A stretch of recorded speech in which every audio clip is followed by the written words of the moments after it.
વડોદરા શહેરની સૌથી મોટી અને જૂની એસએસજી હોસ્પિટલમાં દર્દી સાથે આવતી મહિલાની એટલી તો બદતર હાલત છે કે શૌચાલયના અભાવે મહિલાઓ પુરુષ શૌચાલયમાં જવા મજબૂર બને છે અને સત્તાધીશો ખુલ્લી આંખે મહિલાની મજબૂરીનો માનસિક આનંદ લઈ રહ્યા છે તેવા અનેક સવાલો ઉઠવા પામ્યા છે। જ્યારથી એસએસજી હોસ્પિટલનો વહીવટ રાજ્ય સરકારના હાથમાં આવ્યો છે ત્યારથી જ સર સયાજીરાવ ગાયકવાડની દૂરંદેશીના સ્વપ્ન ચકચૂર થયા છે। સર સયાજીરાવ ગાયકવાડે લોકોને મફત સારવાર મળે તે હેતુથી તેમના નામથી સૌથી મોટી હોસ્પિટલ બનાવી હતી, પણ આ હોસ્પિટલનો વહીવટ રાજ્ય સરકારના આરોગ્ય વિભાગ પાસે જતા જ હોસ્પિટલનો મુખ્ય ઉદ્દેશ્ય મરી પરવાર્યો છે। રાજ્ય સરકાર સમયાંતરે દર્દીઓ માટે તમામ સહાય પૂરી પાડે છે, પણ એસએસજીના સત્તાધીશોની અણાવડત કહો કે બેદરકારી દર્દી તેમજ તેમના સગાવાલાને ઘણી તકલીફો સહન કરવી પડે છે અને હવે તો હદ એટલી થઈ ગઈ કે આ સત્તાધીશો મહિલા માટે એક શૌચાલય બનાવી શકતા નથી। વાત કરીએ એસએસજીના D1 બિલ્ડિંગના 3જા માળે આવેલ સર્જિકલ વોર્ડની।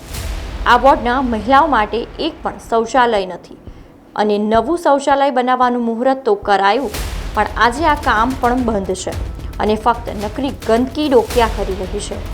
વોર્ડમાં શૌચાલય ન હોવાથી મહિલાઓ પુરુષ શૌચાલયમાં જવા મજબૂર બની છે, તેમ છતાં પણ સત્તાધીશોને કોઈ પણ ફરક પડતો હોય તેવું લાગતું નથી। એક તરફ રાજ્ય અને કેન્દ્ર સરકાર મહિલાના સ્વાભિમાન અને તેમની સુરક્ષાની વાત કરે છે, પણ આ બધી વાતો એસએસજીના સત્તાધીશોને લાગુ પડતી હોય તેમ લાગતું નથી। લેડીઝનું છે ને આવ્યું અને આ છે પુરુષ માર્ગનું આવ્યું છે, લેડીઝનું બંધ છે। લેડીઝને જવું હતું છે ને લેડીઝને જવા માટે છે ને એ લોકો છે ને સાફ નહીં કરતા છે ને, આ લેડીઝને પુરુષ બધા ભેગા જ છે।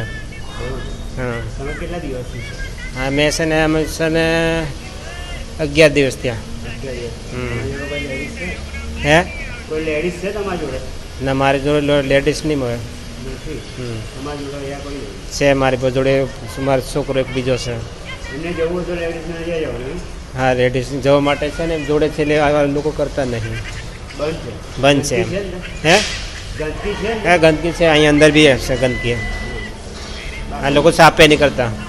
સમાચારોના સતત અપડેટ માટે TNN ન્યૂઝને YouTube પર સબસ્ક્રાઇબ કરી બેલ આઇકોન પ્રેસ કરો અને અમારી સાથે જોડાયેલા રહો Facebook, Instagram અને Twitter ઉપર।